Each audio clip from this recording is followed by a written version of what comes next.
Yeah. Hello, welcome everyone. It's great to have you in this new edition of Deep Dive Series, where we invite former UX Design Awards winners to share approaches, insights, work, success stories in the UX domain. I'm Julia Dañate. I'm the project manager of the UX Design Awards, and now I'll hand over to my colleague Akin. Hi there, and I'm Akin Rudolph. I'm leading the UX Design Awards and International Design Center Berlin, the awards organizers, and we're happy to host this talk today. So we'll be talking about the Veneer Design System, the product award winner in 2025. And Veneer actually impressed the jury because it's more than an enterprise design system. It's an entire service designed for growth and influence. So its strengths, it's a combination of both solid UI foundations and enablement infrastructure, which includes onboarding, community support, documentation, and diverse support functions. So the accessibility is built in, obviously. Consistency has been enforced across all elements of the design system, and Veneer empowers internal teams in their daily work, which improves both the UX quality and efficiency across the entire global enterprise. That's what the jury said. How about you? So to hear the story behind this product, we invited two key team members, Gilson Hoffmeister, who is a distinguished technologist and design system strategist, and Andrei Garcia, senior design manager and design system, both at HP.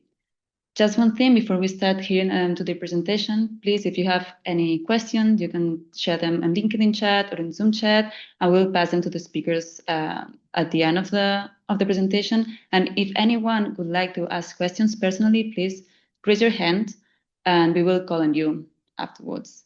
So that said, we are looking forward to hear more about the project. So the screen is yours.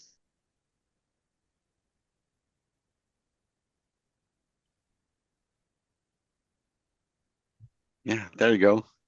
Thanks, Andrei. Hi, everyone. Again, thanks for joining, and thanks for the opportunity that you guys gave us to talk about our design system. My name is Gilson Hoffmeister, distinguished technologist at HP, working on the Veneer Design System. I've been working with software for about 25 years, and 20 of those years have been here at HP. Over the time that I've worked across, over that time, I've worked across front end, back end, product design, visual design, and UX, which naturally led me to the design system work, since they sit right at the intersection of all those disciplines. And today I'm presenting here with together with Andrei Garcia, who leads the design system team at HP. So back to you, Andrei. So again, thank you everyone. Thank you for the opportunity. Pleasure to be here.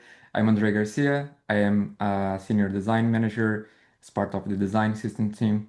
I've been working on the technology field for about 15 to 17 years, and 8 to 9 of them as part of design systems.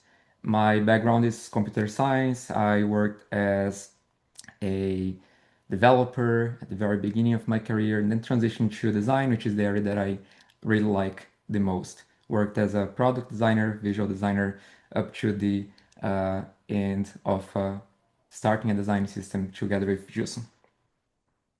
Okay, so let's talk about the context. I'd like to give you all a bit context of where our team is based, and then we can do a deep dive. So our team is a quite large team. If we talk about it's located in 4 main countries, US based in all 4 time zones of US, then Brazil, where we have most of the engineering team, as well as designers, QA, and in Europe as well. And this team is diverse, and it's a mix of many disciplines on how we build it. And this mix is intentional, and that's how we've been increasing the scope of the design system towards enablement, education, advocating for designer developers across the company.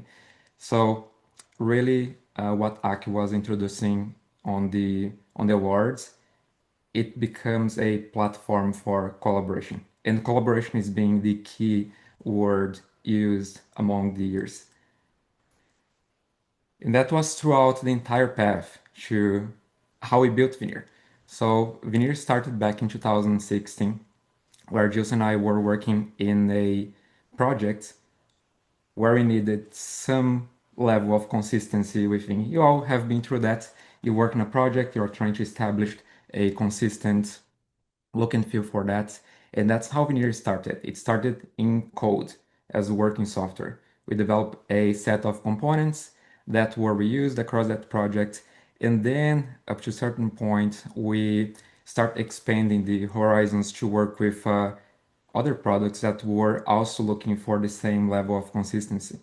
The first one was the HP authentication that got interested in using the code library. And then by working and collaborating with them, we created version 2 of Veneer. That then led us to start collaborating with other products.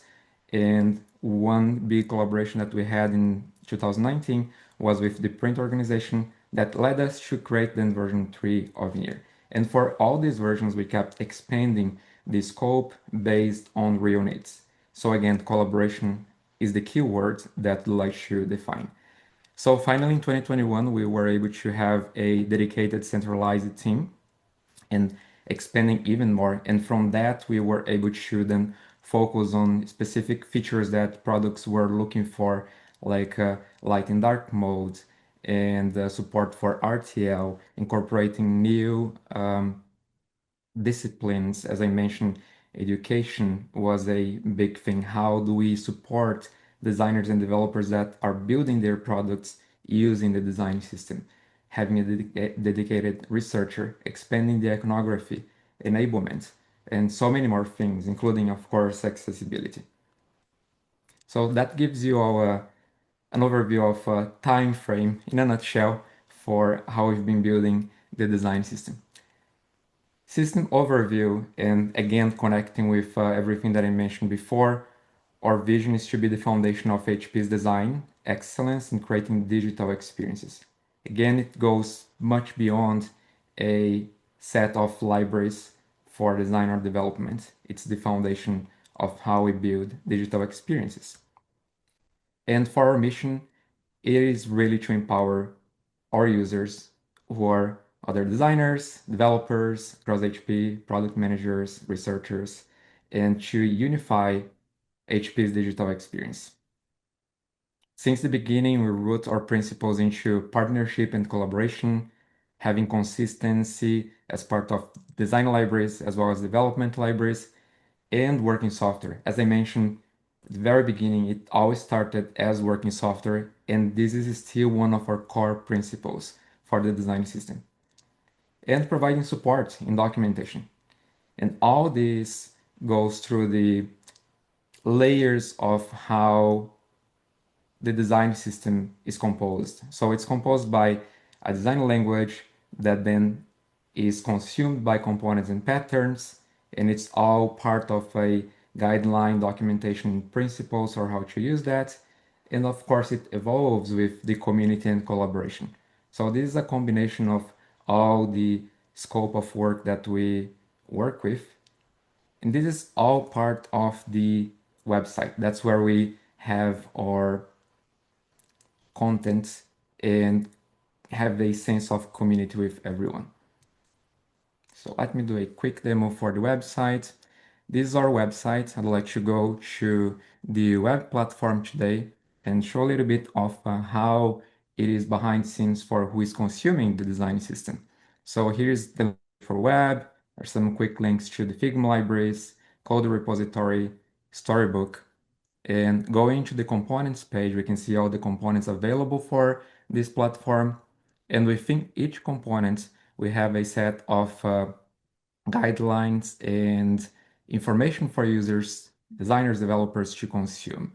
In this example here on the button, anatomy, variants, and best practices that we've learned from questions throughout the years and from users that were asking us, so how can we best use or when to apply a button, or common questions like when to use a button versus a hyperlink. So it is all addressed in the documentation. And then on the development tab, it shows the capabilities of the design system. So it covers light, dark, high contrast mode, and as you explore, you can see the variants here, shapes, round, sharp, and pill shape. And notice how it changes not only the button container, but also the iconography. So everything is a unity as part of that. And density, high standard and high-end standard densities for large or more comprised dashboards, for example. So you may be asking, why do you have all those variations? And that's because of the complexity of HP's business and different needs from all the products that are being built. And then right to left and left to right direction to support different languages. Then everything else here goes to the core of any design system on showing the variants, showing the capabilities of each one of those components, and then the code connecting with storybook, properties, and so on.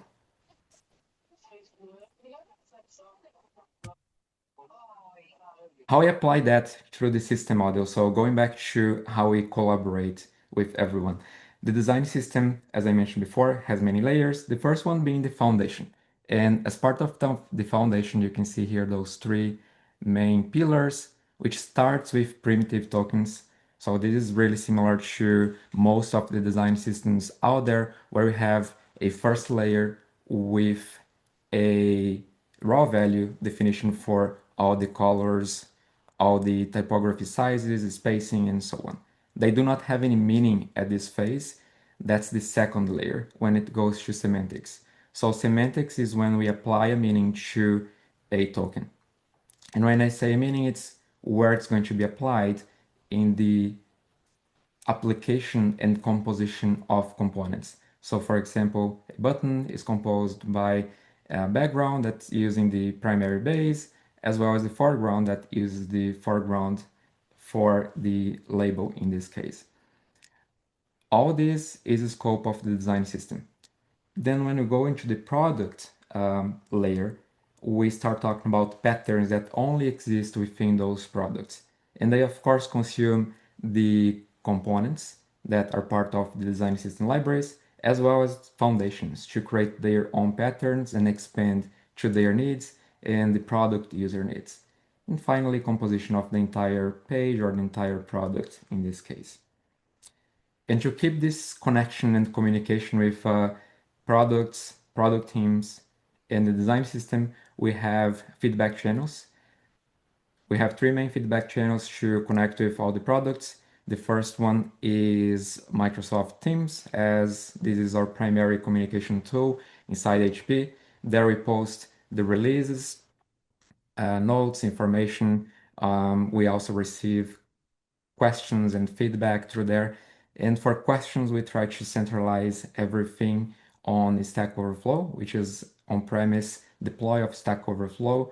And that is the main connection for all the questions that we receive from designers, developers, PMs that are building their products and consuming the design system. Finally, GitHub as one point of contact directly for requesting a new feature or filing a bug, a direct connection with code. So those are the three main feedback channels we have as part of our design system and communication. Now I will hand it to Gilson, who will talk about the system architecture.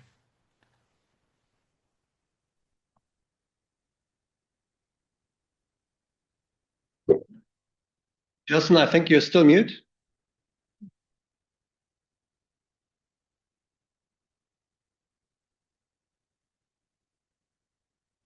Hello? Okay. Yeah, thanks.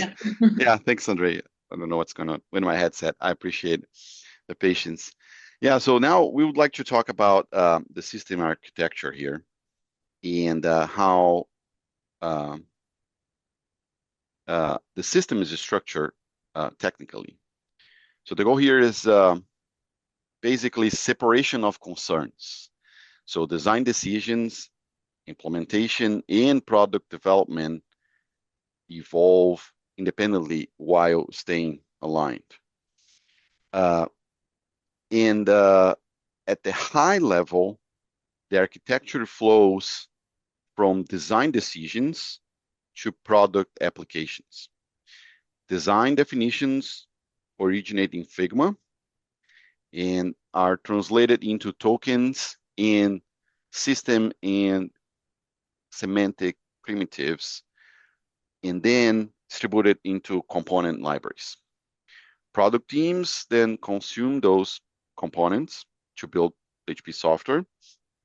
So that's the preparation. So the preparation allows the system to evolve without forcing every product to constantly refactor. Yeah, and as you guys know, that's why design systems are there. For the token infrastructure, in Veneer, tokens basically act as the interface between design intent and implementation.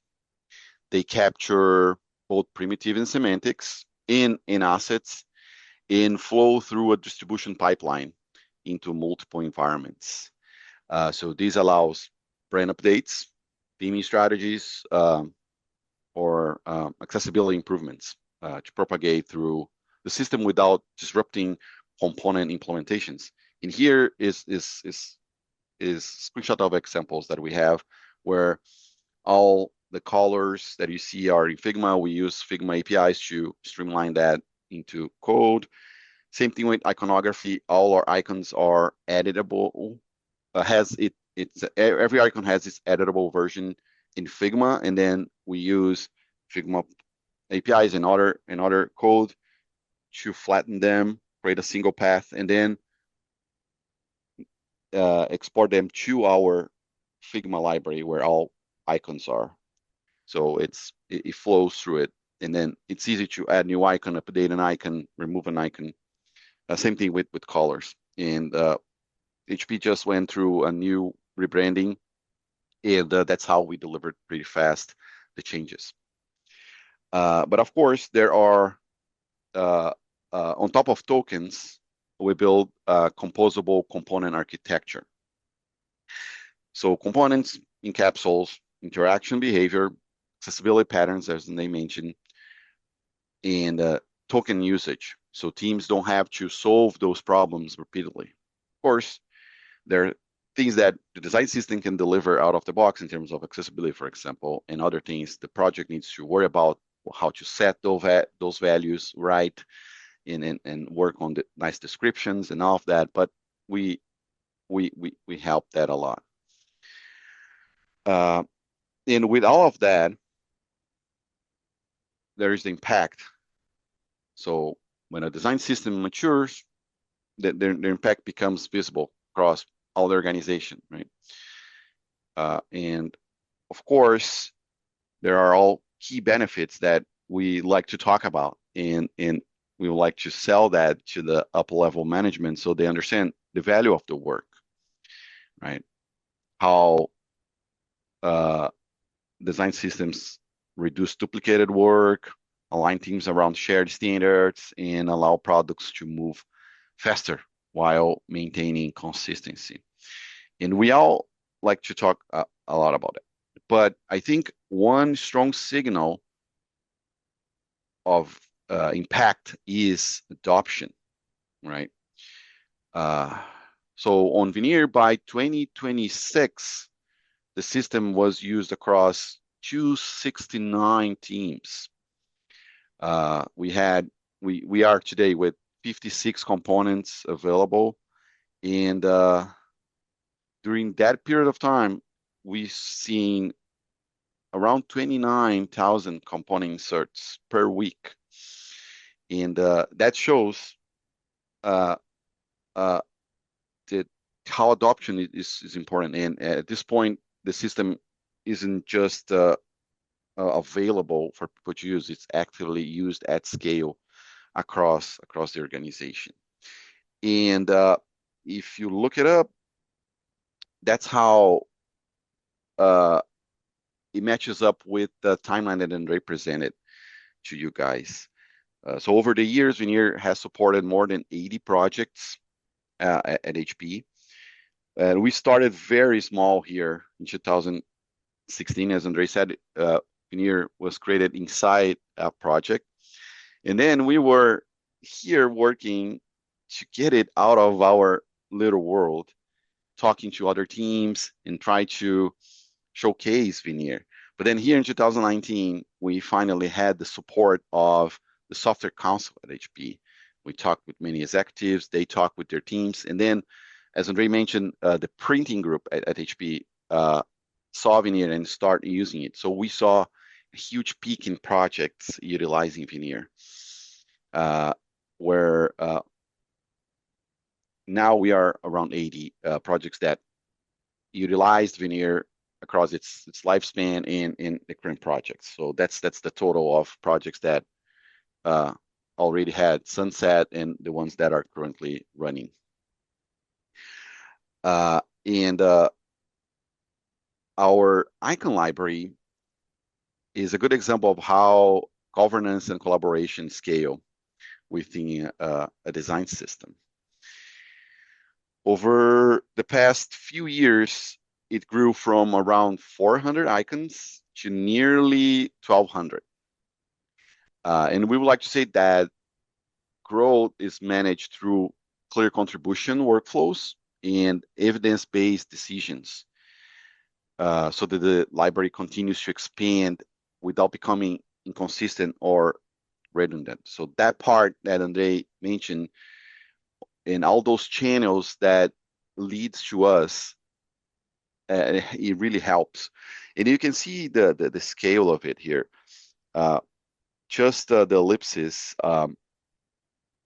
had almost 2 million inserts across all those 279 teams that were utilizing it in Figma, for example. So it's really nice to see the evolution of the design system and its utilization.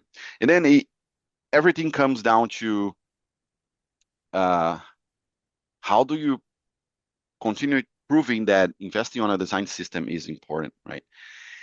And people that are putting money on the design system always ask about the ROI. And, how to measure it. And we like to make a joke about it because usually you've seen things repeatedly happening. And at HP, since it's a large company, we have so many silos. And those silos usually do a lot of duplicated work and don't know what other parts are doing. So usually when we are evaluate the return on investment of a design system, we would like to look at, jokes aside, at 3 pillars: coverage, adoption, and collaboration, right? And adoption, going back to coverage first. Coverage means the system provides enough components and patterns that teams rarely need to create custom solutions, right? They utilize just that set. Adoption means designers and developers consistently relies on those shared building blocks instead of creating ad hoc design or code. And collaboration means teams contribute improvements back to the system, strengthening it over time. So when these 3 things start happening together, the design system becomes a multiplier across the organization. And that's how we did it. We basically did this formula where all the projects that were utilizing Veneer for a period of 6 months. So we observed that roughly 500% return on investment, and that translates into $6.2 million in net savings just for that period of time. And it's pretty impactful if you look it up, and then you can justify that investment, especially now with what's coming next.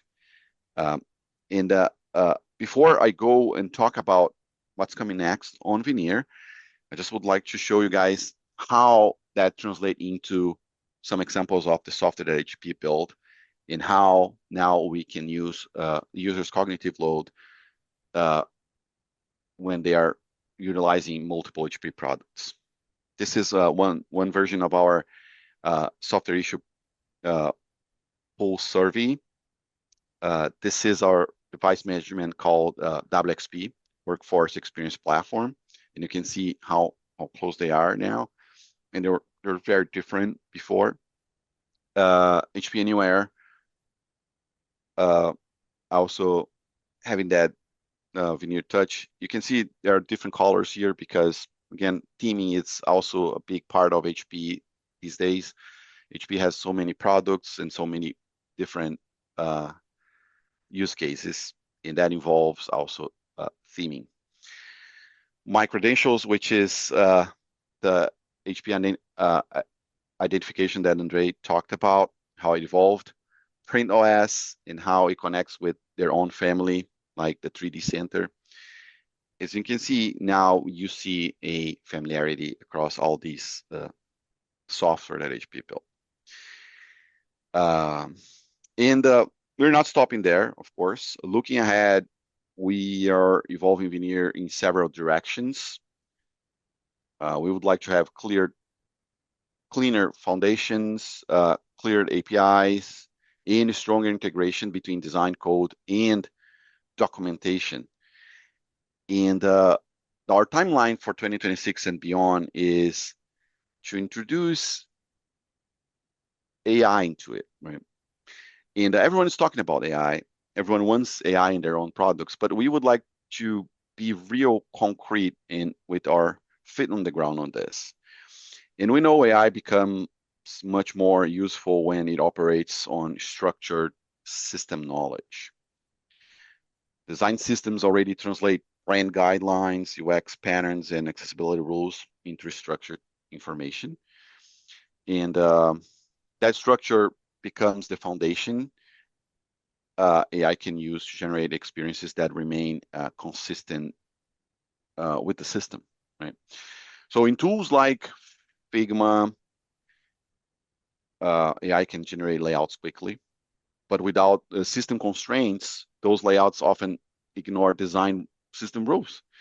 And you see that happening all the time. So by grounding AI in real tokens and components, generated designs remain aligned with the system and better off implementable, right? And one direction we are exploring is exposing the system as a queryable with structured data. So tokens, components, and rules can be accessed through APIs. That's where documentation becomes extremely valuable because the work translating brand and UX principles into guidelines become usable by both humans and machines. And that's where we are at right now. And we hope that we can streamline these things that we are building now to this future with AI and all that. Yeah, that's a wrap for what we have. But we would like to say that ultimately Veneer it helps HP teams build software that is consistent, accessible, and scalable. All those bingo words, but they're all true. And as tools evolve, including AI, as I was saying, the role of the design system becomes even more important in our vision as the source of truth for how experience should be built. Yeah, thank you. Thanks so much. Thanks so much, both of you, Andrei and Gilson. Great to see the insights on different levels, both structurally and also on details. So this is now your chance, everybody, to reach out with questions, either through the chat. I will bring some in that already came in. You could also raise your hand and ask questions directly. And of course, connect with Gilson and Andrei. I think you don't mind it, you guys, over LinkedIn, and follow up with additional questions as well if we can't cover everything today, which we probably can't in such a complex case. So first on, I'd like to bring in a question from Javier, and I think Javier, you're working with HP because it sounds like you're already using Veneer, but your question is very specific. So you said, are you working on building a skill of Veneer that we can leverage while we are building our application with GitHub Copilot? Jason, do you already want to jump into this, or do you need more context from the question? No, I get the context. So yeah, we all know that people are utilizing those AI tools out there to build their own stuff, and I think the issue that I was mentioning is that you need clear guidelines from where these things can pull the information so it will build properly. And what we are doing here for this year is to release those guidelines. So very soon in our Veneer channel here, we're going to launch for HP users these guidelines. So you can import them into Figma Make to create designs there, and you can import those guidelines also into Copilot and those other tools, so you can ask them to generate code with those guardrails that will keep everything under Veneer. Javier, do you want to follow up quickly live? Yeah, just turn sure. on your camera. So, and yep. Sure. Let me put it. Go ahead. Yeah, so I was asking that because, as I explained, we are trying to optimize our development life cycle, right? And for the front-end projects that we are currently Veneer and the following, we will also include them. It will be very helpful for us if we have this skill set, right? In the Markdown codification, to say in that way. When we interact with the application that we are building from scratch, we can say, okay, for the front end and the views, you can use this skill set, right, to avoid prompting how they need to create. So this will be very helpful. This is something that I was planning on my side to start building it, but it's good if you that have all the knowledge and all the all the guidelines prepare that. I think it will be helpful for across HP for all the people that need it. We are almost there. We just did some tiny adjustments and some testing to release those guidelines that you can import, because we are trying to do two things. First is some of the information that we can pull up from our documentation and from our GitHub. So the AI will learn about that and will create some sort of specifics. But then there's some set of rules that we'll have to create that are based on specific tools. For example, for Figma Make, we put some guardrails in the front saying what Figma should not look for, should not do, instead of saying what they should do with our components. Same thing with for Copilot, Cursor, Claude. All those tools, they require those guidelines .med file to be very specific. So when you're creating a component, for example, let's say that component is a composition of multiple Veneer components, and you already have that as a component in your own software. So you don't want the Copilot to recreate those things or recreate the component that you already created. You want to use your code and your component, and that's how we're trying to deal with that. You can inform these AI tools how to pull things from Veneer when you need it. Let's say you didn't develop that component yet, and you want to use Veneer to build it for once, or you already have that and need to be pulled by either your own Figma library or your own code library, which is that part that Andrei showed in our system model, which is the last one. That there are components that needs to live in the project side, either by having them as a composition components or as things that you guys just put together. That it doesn't have to be recreated all the time by these AI tools. Okay, good. Thank you. Okay, so now we jump to another question from Esther, and she would like to know, how do you create the components usage analytics, and if you are using some specific tool? Yeah, our analytics came from two places. First one is from Figma Analytics. So those charts that you guys seen there are screenshots from Figma Analytics. You can see the inserts, how the components are being utilized for all those teams, and etc. So we combine that with an analysis on our GitHub.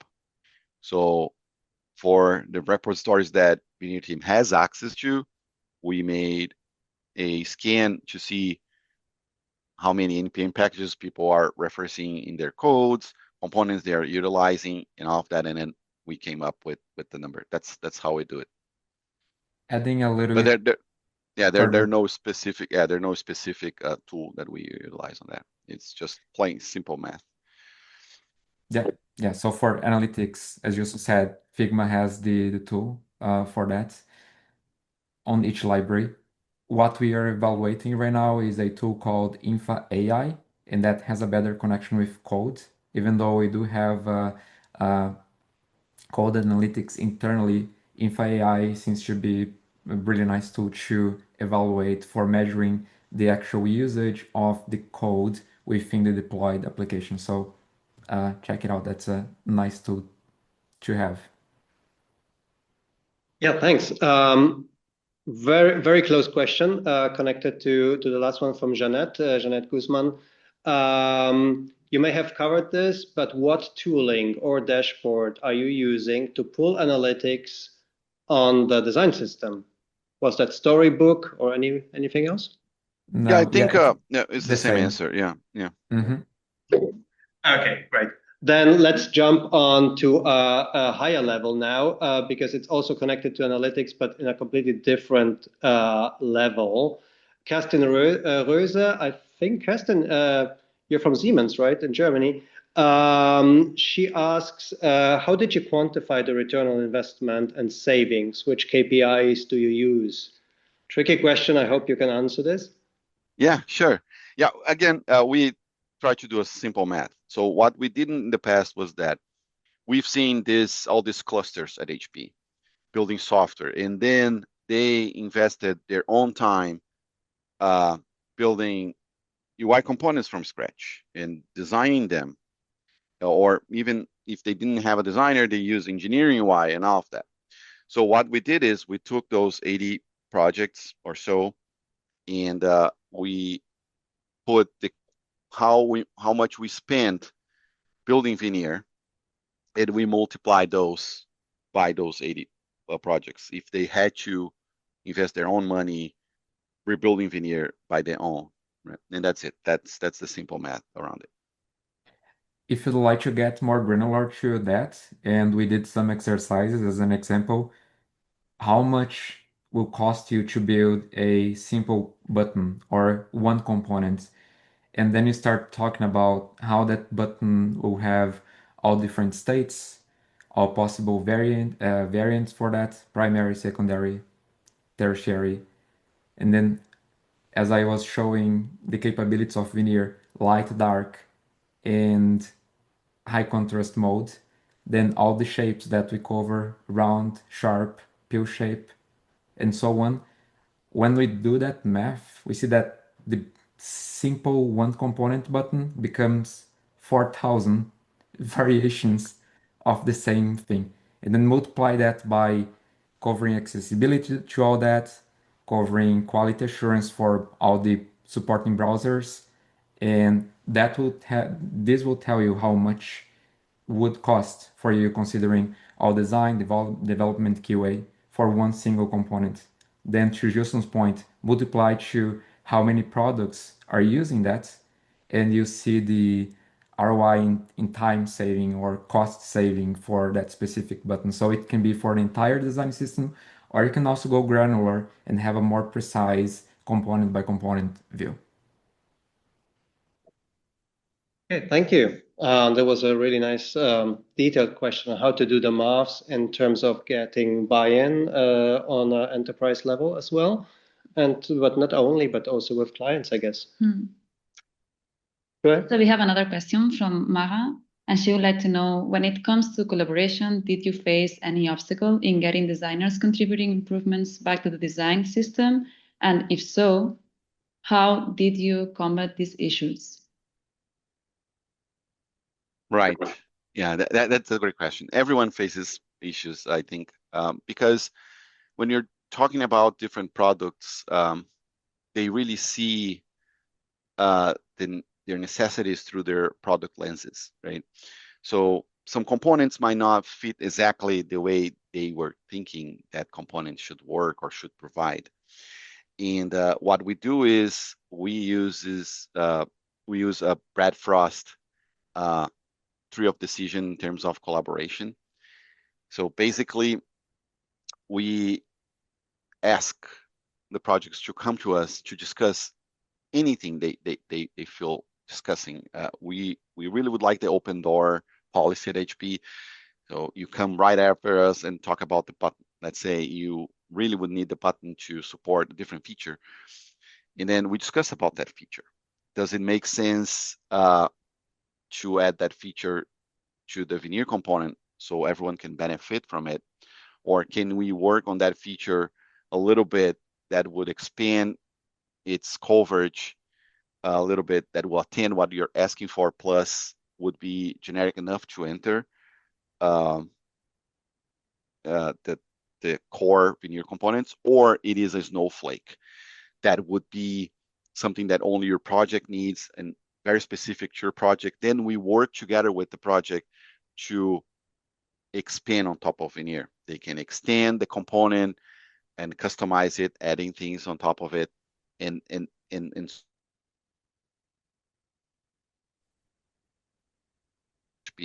we always like. So we are losing Gilson. for a Sometimes second. they really think, oh no, this. Go ahead. Hello? You are frozen for a second. Yeah. No, the collaboration part is really important because sometimes teams come to us, oh, I really think this is a snowflake. But then when we sit down to have a conversation, then they see that based on our design system experience, we can expand on that idea and provide something nice for the whole community. And I think that's how Veneer evolved and got here.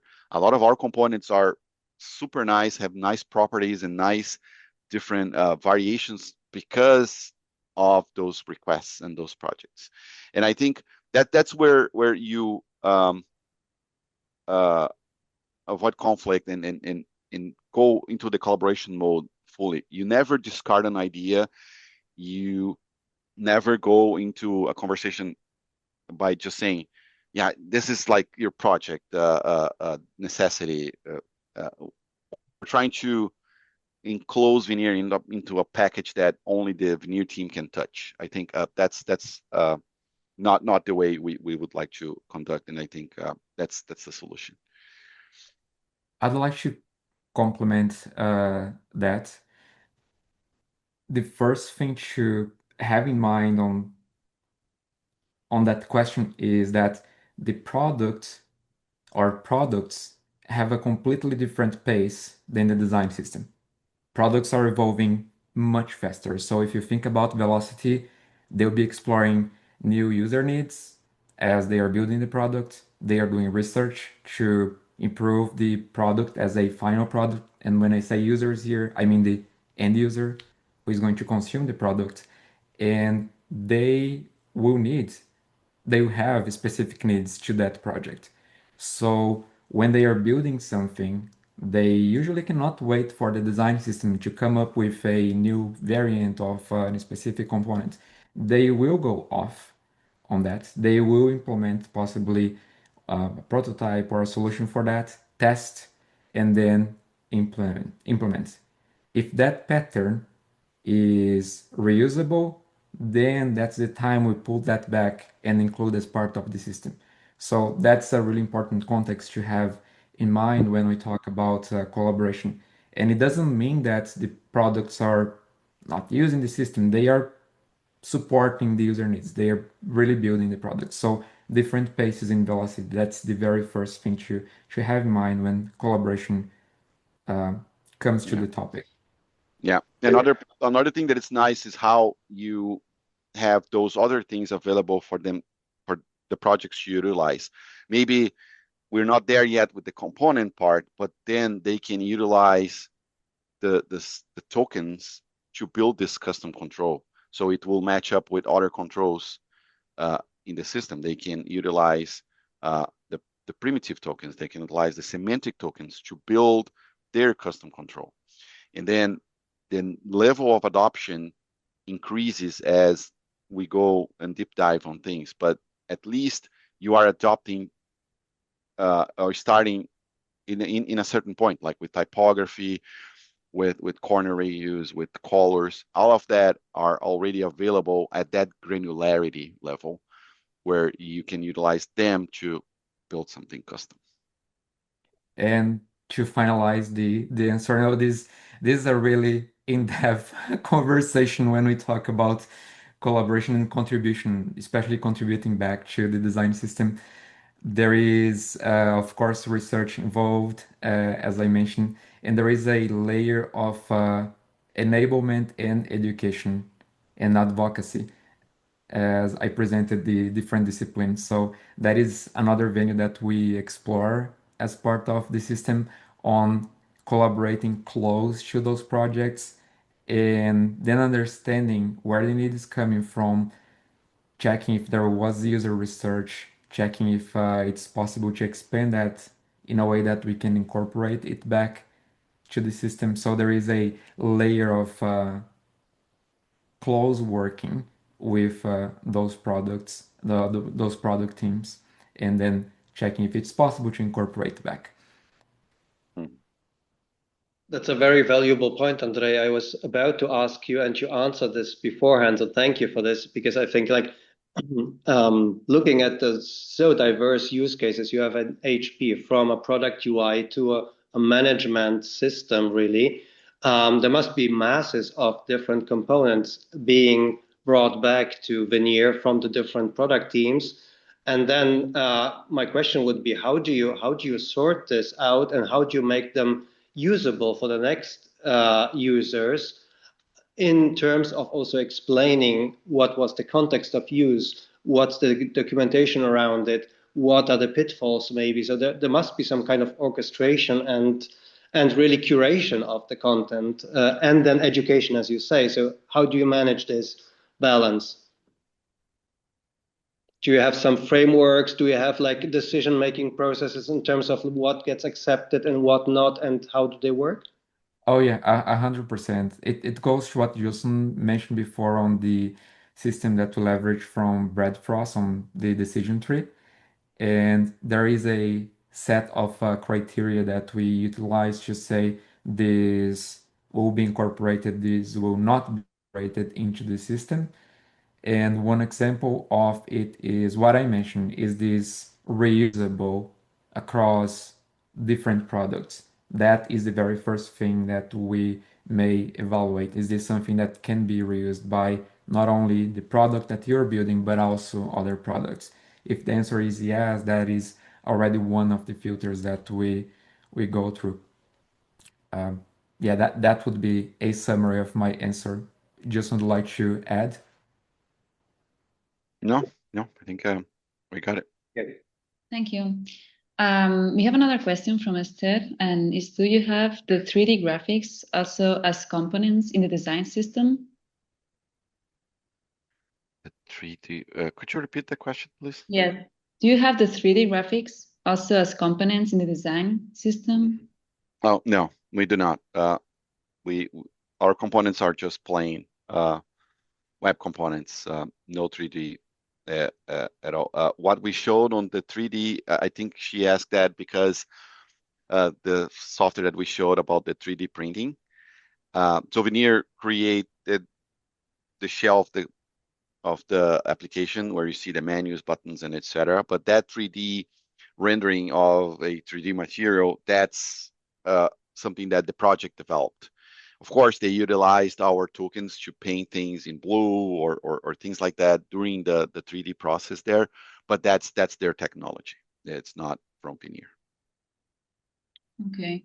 There's also like one last question from Esther, and she would like to know which front tech stack do you use, and if you need to support different tech stacks like React, Angular, Blazor. Right. Yeah. So this is a big lesson learned for us on terms of design system. When we started Veneer, we did a research on which tech stack we would like to build it. Because when you're building something, you got to be opinionated. It's pretty hard to try to embrace everything out there and have every stack develop or full develop available to your end user. So we decided to go with React as our flagship library, web library, because we had so many things like providers for modes, light and dark, providers for analytics, for RTL and other things, that it's much easier to enable them when you have a framework behind to support it. But at the same time, we kneecap us in terms of support for teams that cannot use that technology. And then we had to come up with the levels of adoptions of the design system. So people that were using Angular, for example, they had to recreate Veneer using our tokens and our dictionaries in using our React component and to see how it works to develop their own React. And that was a pain point for us because then we had so many non-supported frameworks out there with these other languages. So what we are working now for the next version of Veneer, V4, is being more technology agnostic. So we're starting with investing more on our dictionaries. And from the dictionaries, we will try to generate things for these other platforms in a more automated way using AI. And that's where we are at now. For example, for web, we are coming up with a vanilla version. And then that vanilla version will be the base for React, Angular, Vue, and other technologies that we would like to come up with. But right now, it is React. And then for other languages, we generate things. For example, you see the iconography thing that I've showed to you guys where we streamline from Figma to code.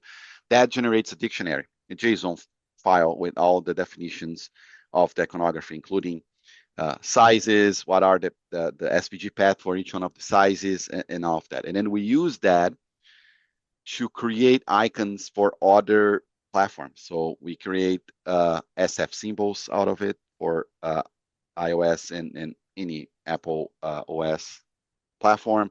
We generate XML files for Windows. We generate Kotlin code to utilize those icons in Android development. But it's not, we cannot do that at the component level because the behavior of the component and how things behave on natively in terms of components, like how buttons behave natively versus web. It's pretty hard to do this translation. So we stay at the token level for adoption, and we translate our dictionaries into mini reusable parts for those different platforms and frameworks. Thanks a lot, Gilson. One final question, because it's maybe we're getting to the end of the event, but of course everybody's now working hard on implementing AI. You also mentioned it. It's the next step in Veneer or in implementation. And I think the key there is, and what many people struggle with, the general question is, how to decide where AI integration truly has a positive impact. Where is it useful, even could be necessary? Where is it not? Where is it just like a waste of energy use? And I also wonder, connected to this, what do you focus on when implementing AI optimized workflows in order to get correct outcomes? So what are the boundaries? What are the frameworks you're using there? Sorry, a complex question and two questions in one, but it's a big topic, we know. Yeah, it is. And as I mentioned, we would like to keep it very realistic. I think we've seen a lot of promise out there around AI. How can replace designer, for example? So you see some LinkedIn posts saying that, hey, I don't need designers anymore in my team because I can generate everything in Claude. And Claude can send it back to Figma, so designers can design with I coded. And vice versa. Designers can say, I don't need developers anymore because now I can ask Figma make through MCP server or whatever it is to generate the code for me. And I think that we are simplifying things too much when it comes to AI. To me, it's all about guidelines and how you would tell AI to do what you really need and what you don't need as well. Because if you look it up, our brains are very complex. We do that kind of thought when we are thinking about something. What things I can do, what things I cannot do. And when you leave gaps, AI will hallucinate on those parts and will generate whatever it is. So that's what we are trying to do here. We are looking at our documentation in our experience. So Andrei showed you guys like the best practices that we collected. We have our texting style guide, so how to write label for buttons, how to write a text for any user, how to not offend people, depending on the context that's in English. But we are evolving on that part. And all of that come together when you're generating those things. You are setting up all the guardrails for AI to generate exactly what you're looking for without stepping out too much on things. So if you look it up, where you start your documentation is important. Like we have our website where everything is on a CMS. So it's easy to connect to the APIs of the CMS and massage that information there and translate into guidelines. Same thing with your code. You can connect AI to your storybook and other parts of your code to generate answers related to code and how to use a specific method here and there. On Figma, we made a heavily investment on Code Connect, where we help Figma to translate Figma components into React code, translating properties in Figma into properties in code, right? And then all of that together, all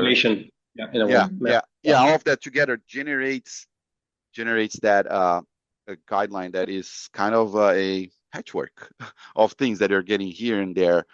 But the thing is that you are setting up AI for success right at the start with everything that it needs to complete a certain task.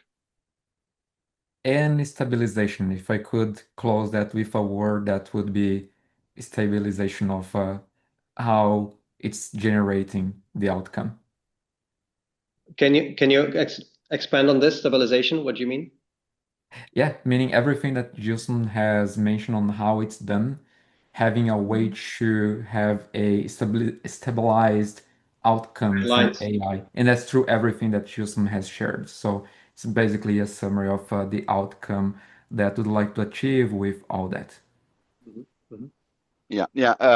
Spending on what said, we are testing, for example, with specific examples. We have a demo app, and then that demo app will be auto-generated by AI. And then every time we ask AI to auto-generate that and generate code, it needs to have the same output, right? Or an output that we imagine it would be the approved output. And every time it differs from that output, we flagged it because it's never binary results. It fluctuates, and then you have to find that sweet spot of generation. Like, high guidelines here are is missing this. And as I said, maybe here instead of saying what AI should do, I will say you should not do this. And then you are obviously also sandboxing and testing the outcomes before, right? Yeah, right. And that is the value for HP and also for the end user. Thank Cool. you. Thank you. Just one last question, and it's what was the impact of winning one of the UX Design Awards from 2025? He brings a huge impact. When good to hear. We hope so. I think for two things. First, recognition of a team that is putting a lot of investment and dedication on doing something from their hearts. And I think that shows to the team their work is valuable. But also it helps internally inside HP to show up that our team is doing something nice and awarded. So it shows the value of the team for HP. So it touches the team itself, and it touches how the value of the team is perceived within HP. And I would add saying it does add credibility to all the work that we've been doing for the past years. So yeah, absolutely what Gilson said, plus having this level of credibility for internal and external recognition. So thank you again. Thank you. Congrats. It's your effort and your team colleagues' effort. So congratulations on this again. Yeah, so Gilson and Andrei, it was wonderful speaking with you. Congrats again for winning the UX Design Awards and for bringing us the insights on your Thank work. you for having us here. We appreciate it. Yeah, we appreciate it.